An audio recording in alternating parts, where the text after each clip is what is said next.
រមីអើយម៉េចស្លាញ់ភ្នំឬមួយក៏ខ្នាជាតិមិនក៏បានដែរស្រួលជីផ្លូវភ្នំបាក់ចាប់បានមនុស្សស្អីបើគេមានភ្នំស្អាតហើយតែតជាតិស្រួលជីយល់អូយវាស្រួលជីប៉ុន្តែខ្លាចមានគ្រោះថ្នាក់វាឡងពេកហេឥឡូវពេកដែរចាប់ដល់កូនដៅវាដល់កោដៅប៉ុន្តែវាគ្រោះថ្នាក់យល់អត់ចឹងឥឡូវបើសិនជាខ្ញុំចង់ធ្វើដាំធងតើរ៉ាមីព្រមអត់ទេ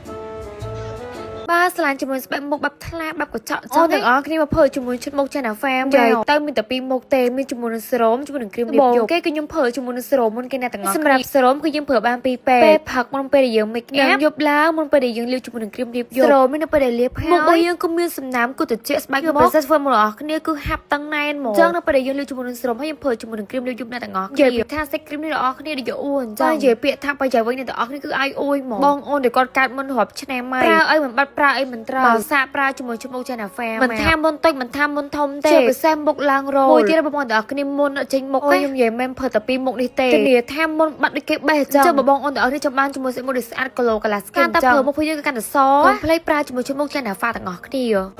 មើលចង់ខ្ញុំចូលចិត្តតែខ្ញុំមិនដែរធ្វើទេហេតុអី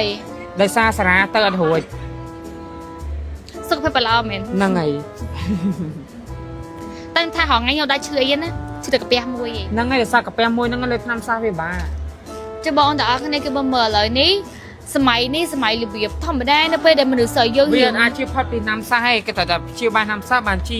ចាមនុស្សស្រីយើងពេលមានអាហ្នឹងវារឿងលោកសម្រាប់រ៉ាមីយល់អត់បើរ៉ាមីឯងលោកទៅចិត្តខ្ញុំតិចខ្ញុំធ្វើហ្មង